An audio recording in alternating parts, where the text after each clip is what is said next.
it's Michelle, and welcome back to the Royal Daily Tea. Hope everyone has had a lovely week and weekend so far.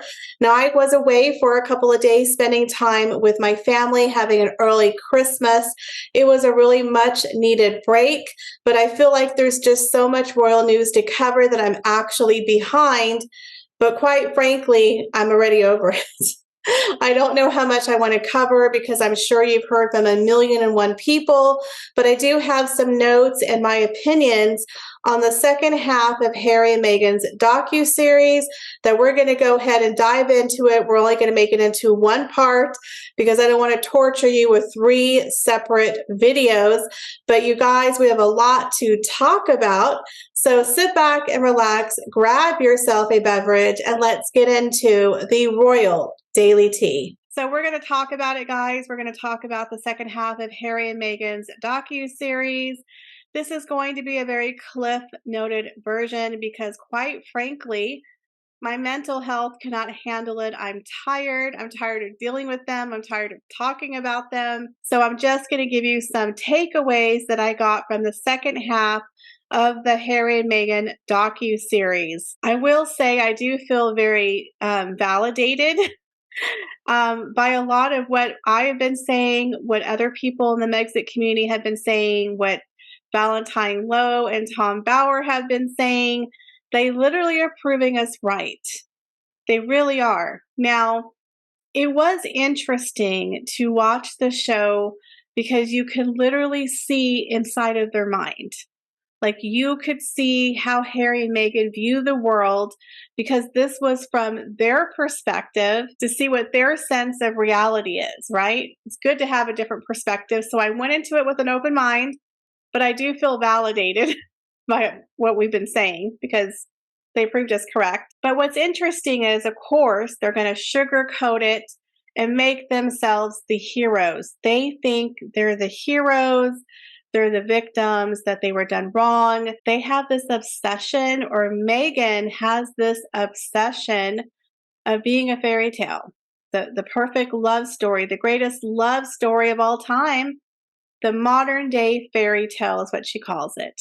They are the modern day fairy tale. Now, at the very end of the docuseries, Meghan apparently gave a speech at her own wedding reception, which is a little weird.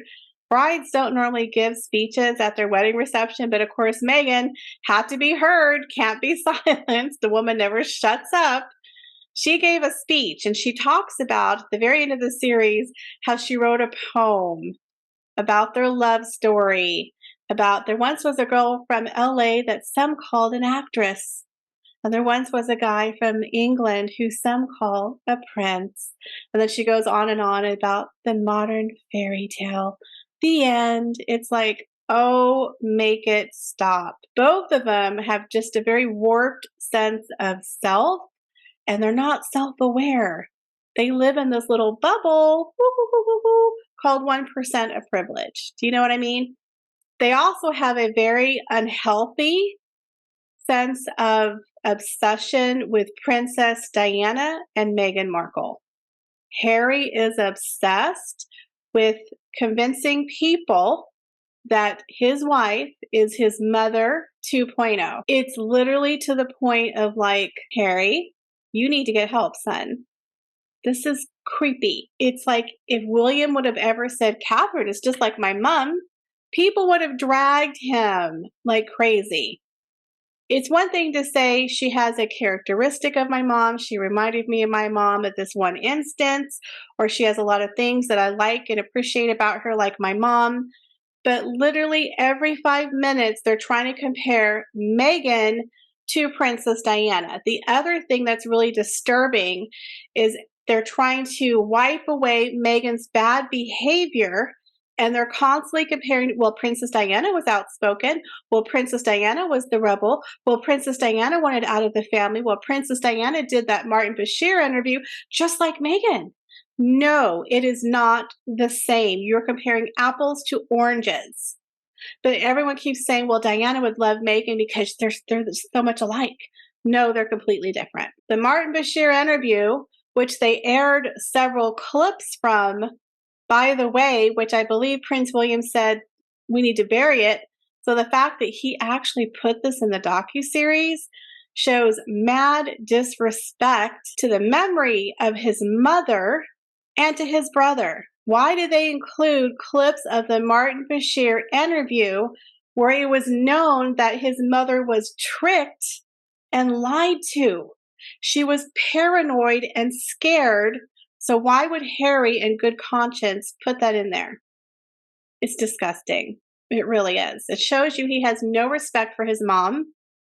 He barely remembers his mom. He said he doesn't have a lot of memories of her, obviously, but he's convinced that his wife is his mom. It's weird. So they keep comparing every time something happens to Meghan and Harry. Oh, just like my mom, just like my mom. But they only show videos of his mom. There's nothing of Meghan being hounded or him being hounded, the photographers, the paparazzi. It's literally embarrassing to watch them with no evidence.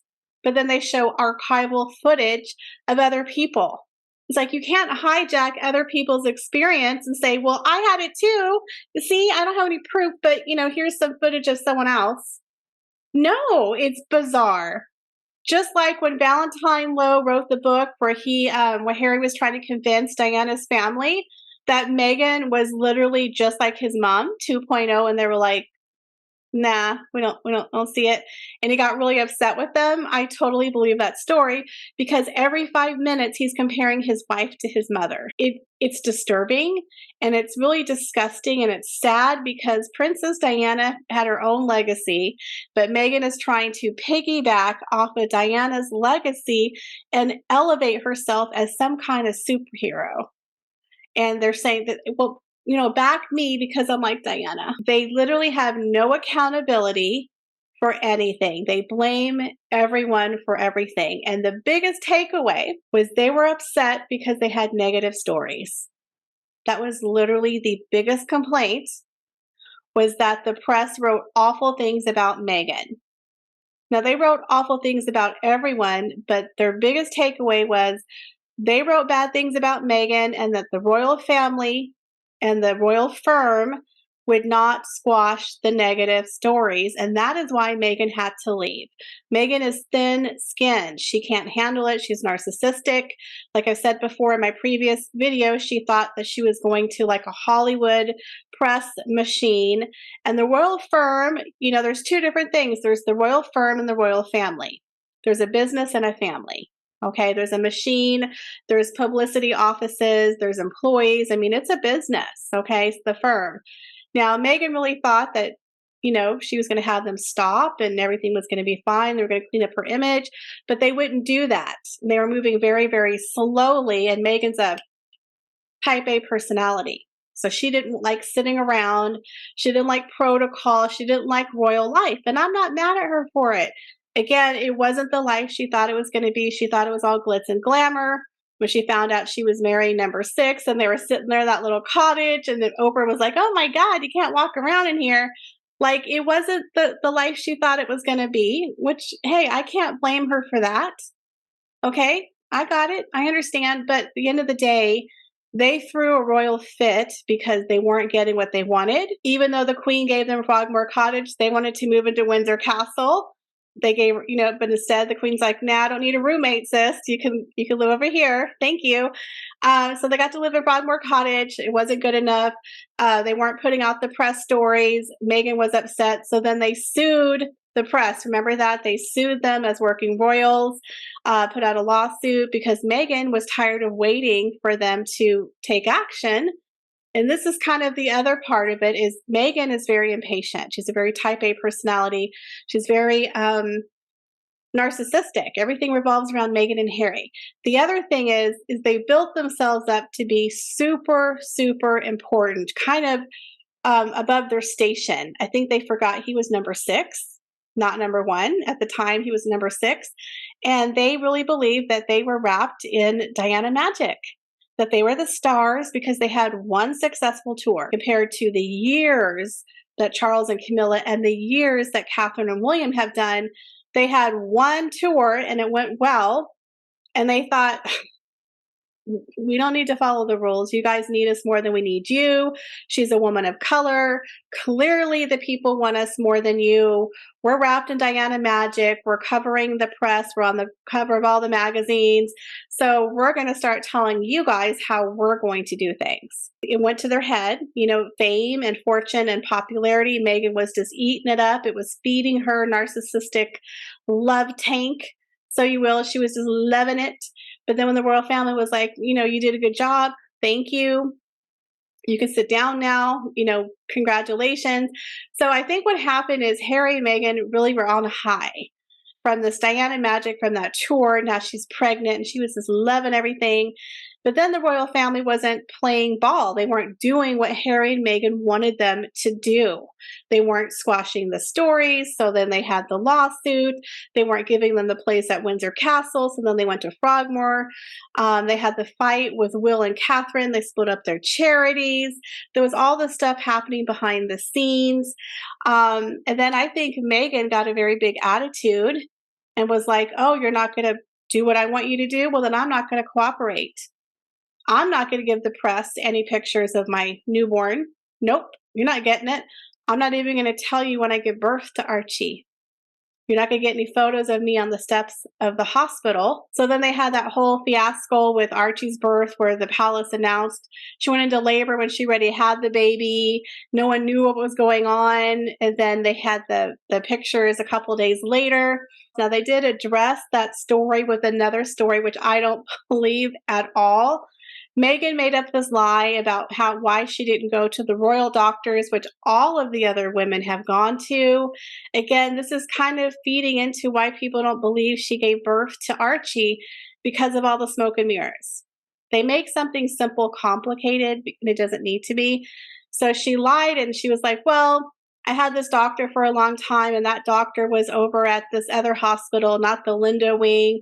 And therefore, we couldn't do the photos on the steps because we were told no, that there was no room to go over to the other hospital and take photographs of me and my new baby on the steps. So therefore, we couldn't have photographs. We were told no. But apparently Fergie had given birth to one of her daughters at that same hospital. She also had photos taken there, but Meghan was like, the palace told me no, that they would have to shut down streets. So therefore we couldn't take the photographs at the hospital, but we instead said we'll do it a couple days later at the palace. So she's trying to lie and make herself look better, trying to say, well, we were really trying to cooperate with y'all. But in my opinion, she threw a fit and did not want to give them any details. She didn't even give the palace the details, and they wanted to do it the way they wanted to do it. You're the parents. It's your child. You could do what you want, but don't lie about it. You literally were playing games with the palace. You were playing games with the press because you didn't get your way. So in my opinion, that is when things kind of started to go by the wayside. When they gave birth to Archie, they started filming. There's all these weird photos of them behind the scenes and footage. It's like, who is filming all of this stuff? Who is taking all of these intimate photos way back in 2019, guys, way before Megxit? They were filming, they were taking photos. There's a rumor she was already working with David Furnish on Pearl, who was Elton John's husband.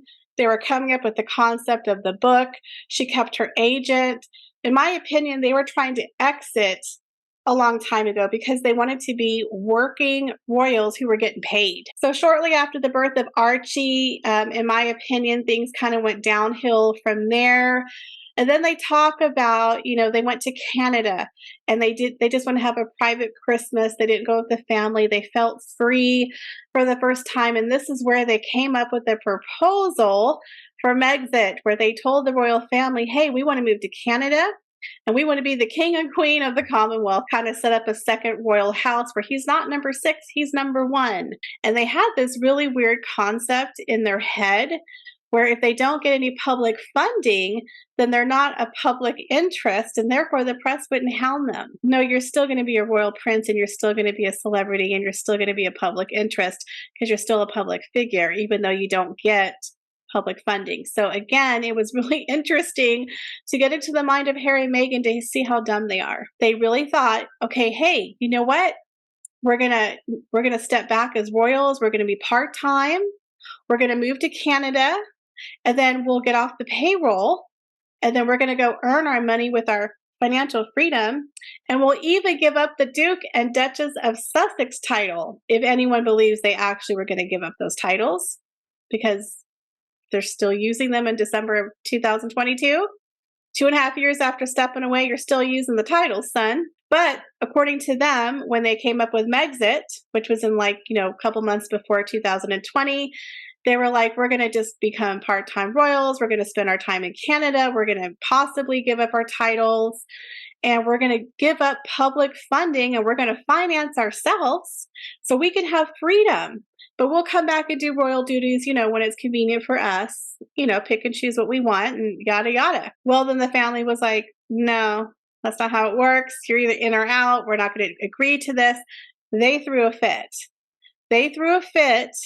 And they lied and said that Charles' office had leaked the email where they had proposed in writing to Charles what they wanted to do, because Charles had asked them to put their proposal in official writing. They said that they had leaked it, and then it was shut down.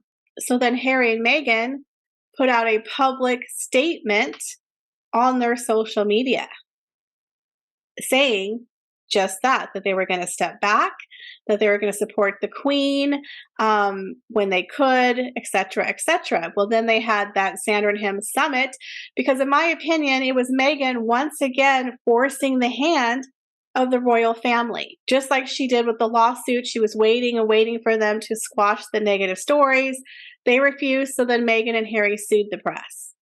So here they are in Canada. They give this proposal thinking they're going to love it because, again, we're so popular. We're wrapped in Diana magic. They need us more than we need them. We're going to be the king and queen of the Commonwealth, and we're going to jump from Commonwealth country to Commonwealth country with all of the perks and become the king and queen of the universe. All the while the press can attack us because we're not on the royal payroll, and we're free to do Netflix and Spotify. This is what they literally thought in their head because they're delusional.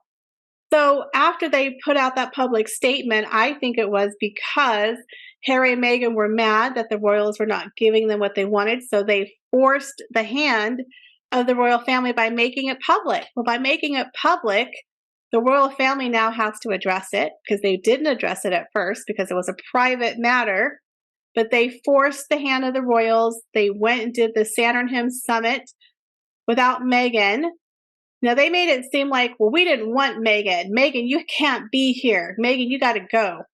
I personally believe Meghan left on her own accord because Archie was still in Canada, and quite frankly, she didn't want to be there to help him clean up the mess that they had created. She threw him under the bus, and she's like, I'm out of here. She's a narcissist. Narcissists create chaos and drama, but they're not going to stick around and help you out. You're on your own, son.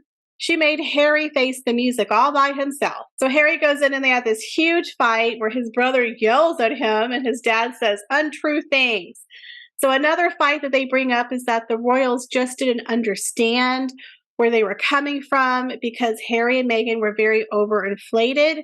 They were very paranoid, that they were afraid that they were under attack, constant attack, right? Because Harry's very paranoid about security and thinks that, his wife is his mother and that horrible things are going to happen to her, just like his mother. He's very confused. And she's very overinflated. Again, they think that they're the most popular royals in the universe and that the royal family would collapse without the two of them, not realizing, again, that they're number 6. The royal family at that point's at a loss because they've done everything they could.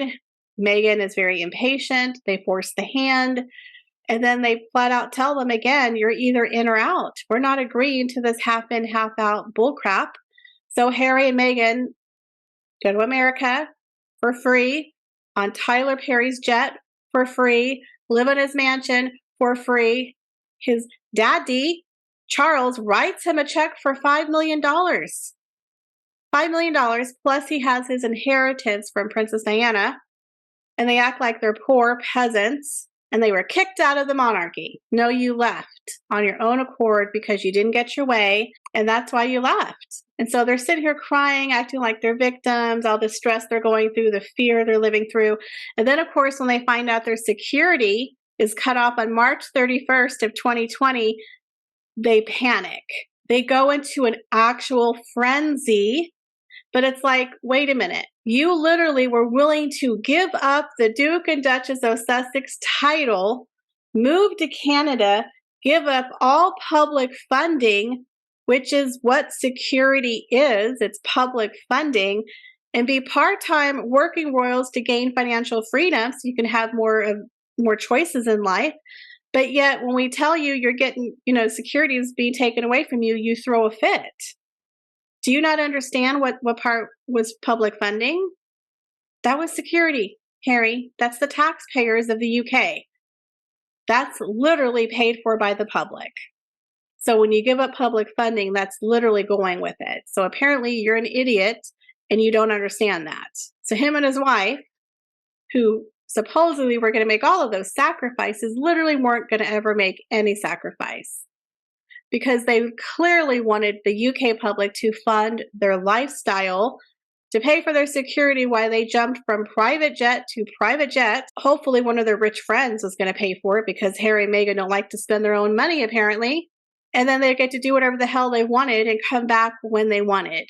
That is pretty much, in a nutshell, what Harry and Meghan thought they were going to be able to do. And they never were going to drop those titles because they're still using them. So that's the biggest thing that I got from them, was that they literally have this delusion that they were under a constant attack, that they wanted to go have their cake and eat it too. They wanted financial freedom, but they wanted people to pay for security, even though that was technically under the public purse, which they were trying to get rid of, because they thought if they didn't take any funding from the royal family, they wouldn't be a public interest, and then the paparazzi couldn't write bad things about them. Literally, this is what they thought. It's crazy how dumb they are. It really is, but this is their illusion in their head, guys.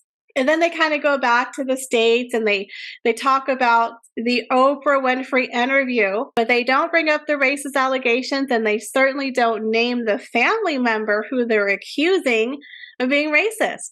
They pretty much have zero evidence and zero proof of any of their allegations. So then they show them in the States where they're watching the Oprah Winfrey interview, and you guys, this was like, what? They were so happy with themselves, kind of like when they accepted that award for fighting the structural racism within the British monarchy. They literally were like a bunch of school kids sitting in a room watching the Oprah Winfrey interview, and they were happy and like proud of themselves. Like this was a good thing. And then they were shocked to find out that the biggest takeaway that people took from that interview was, of course, the racist allegations that they made against an unnamed family member, and not the fact that Meghan supposedly tried to unalive herself. She was amazed that that wasn't the biggest takeaway. I mean, how are you shocked that you literally accused someone of the royal family of being racist, and you're shocked that they're focusing on that and not the fact you tried to unalive yourself? Now, again, they have provided zero proof of any of these allegations to this day. They glanced over it. They just glanced over it in the docu-series. They didn't go into detail, nothing. And then she shares, oh, look, Beyonce texted me and says, we're with you, girl. It's just weird. And then he shows a supposed text that he got from William, and they both just look very alarmed, and they don't share anything about the text. Again, it's very surface level, this docu-series. And then one of the funny stories is when Meghan was like, when I was flying from the UK to the States, this man who worked with the crew sat down next to me and said, thank you for your service, ma'am, to our country. And it's not the pilot, but whoever is sort of overseeing the crew. And he came and he knelt next to my seat and he took his hat off. And I just remember looking at him, he goes, we appreciate everything you did for our country. And it was the first time that I felt like someone saw the sacrifice, not for my own country, for this country. It's not mine. You mean thank you for the whole 72 appearances that you made in 18 months? It wasn't like she was the queen and she dedicated 70 years, literally 72 appearances. And a man actually knelt down to her and said, thank you for your service to my country. She's like, it wasn't even my country, it was their country. Does anyone believe that story? This is definitely reminding me of the Lion King story where she pretended a cast member came out and said, the people danced in the streets when you and Harry married, just like they did when Mandela was freed from prison, and they had found zero evidence of that being true. This literally reminds me of that story, you guys. It was so fake, I almost fell off the couch. You guys, that is so hysterical. No way in hell is that true.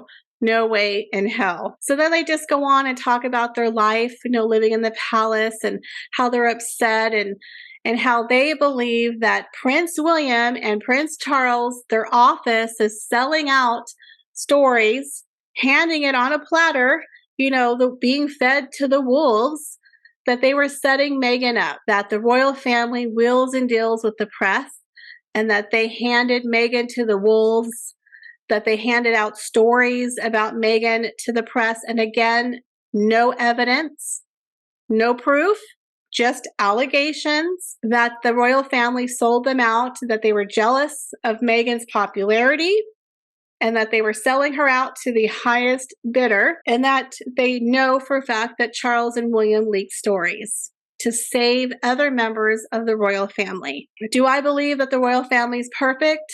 No. Do I believe there's a lot of competition and jealousy? Probably. Do I believe that the royal family colludes sometimes with the press? Yeah, I do.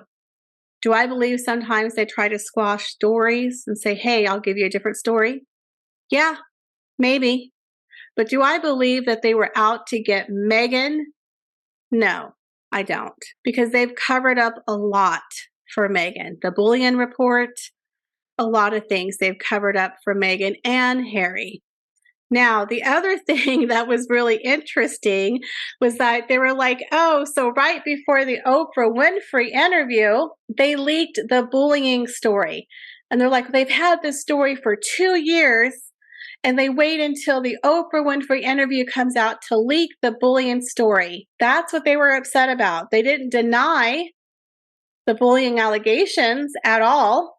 They just were upset that they released the story right before the interview. I'm like, okay. And they didn't deny it. I'm like, that just made y'all look really stupid that you didn't deny it. They also talk about, the infamous letter that Meghan wrote to her daddy, when she was, letting him know how she's so hurt and yada, yada, and how it went out to the press. You guys, the royal family, the queen, literally wanted to fly Thomas Markle to the palace. She wanted Meghan to make up with him to squash it. Meghan refused. So Meghan decided herself to write the letter. The palace did not tell her to write the letter. She decided to write the letter. The queen wanted to call him. The queen wanted her to get on a plane to Mexico and to solve it face to face. Meghan is the one who wrote the letter. She also wrote the letter with the full intent of it becoming public. She went through several people, got their opinion. Again, Jason Knopf outed her in the emails and text messages where she said, let's use the word daddy because it's going to pull on the heartstrings of people. Why would she say that unless she knew this was going to be public knowledge? The woman is a liar. And here's the other thing. So they talk about how the letter became public, that she couldn't just send the letter directly to her father because people would know it's from Kensington Palace, that they had to send it to someone else, I think one of her press people, then they mailed it to Mexico. And then she says, and it was signed off by someone else. Again, not her father. They always have these weird things where they think other people are eluding between her and her dad. Someone else is texting her. Someone else signed for the letter and it wasn't her father. Again, very weird, never proven. Then the letter goes out in the press and then they talk about how she wins the lawsuit, yada, yada. But the other thing that they say, which I find very interesting, is they talk about Jason Knopf and how they thought, oh, William signed off on that. William approved him releasing that information. Well, yeah, Jason Knopf had to release the information because it was a lawsuit. The lawyers and the courts were asking for that evidence. He had to release the emails and the text messages because it was a court of law. Now, they never said that the stuff wasn't true. They just said, oh, Prince William must have signed off on it and gave him permission to release the information. But they didn't deny that Jason Knopf spoke truth and he's the only one who has royal receipts. So it was really weird how Harry and Meghan didn't deny the bullion allegations, and they didn't really deny what Jason Knopf said in a court of law because he has their text messages and he has their emails. But I do have to say one thing. I was 90% right about my suspicion about her niece, Ashley. If you remember in the last one, they bring out that niece who is Samantha Markle's daughter who no one even knew about. And I told you she was Markled, she was lied to, didn't go to the wedding. And I told you I didn't think she ever met Harry, that she ever went to Montecito or met the kids. Well, I was wrong on that part, but they didn't start their relationship again until almost the beginning of 2022. So literally for 5 years.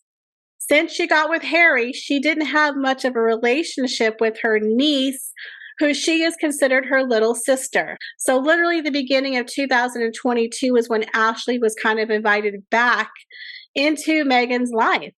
And then you saw a video of her and the kids and oh, how cute they are. They have one other family member besides Doria. Ooh, 2 people, how lucky. But I'm telling you guys, I think I'm 100% correct. They brought Ashley out for the docu-series, and the lawsuit for Samantha Markle, they need a character witness. And what better character witness than Samantha Markle's estranged daughter? So that is why, in my opinion, Meghan reunited with Ashley in late 2021, early 2022. Now, she's been with Harry, engaged to him, since November of 2017. So literally, since she got with Harry, she had no time for Miss Ashley, until they have no family members left besides Doria. And they have a lawsuit with Samantha Markle, and they need people to speak kindly of them in their docu-series. So, okay, let's bring out Ashley. So that's all I have for you guys. What did you guys think? Did you watch the second half of the docu-series? Did it change your opinion or disvalidate what we've been saying here in the Megxit community for 2.5 years? Leave me your thoughts, guys, down below. As always, I appreciate each and every one of you, and I hope to see you in an upcoming video. Bye, guys.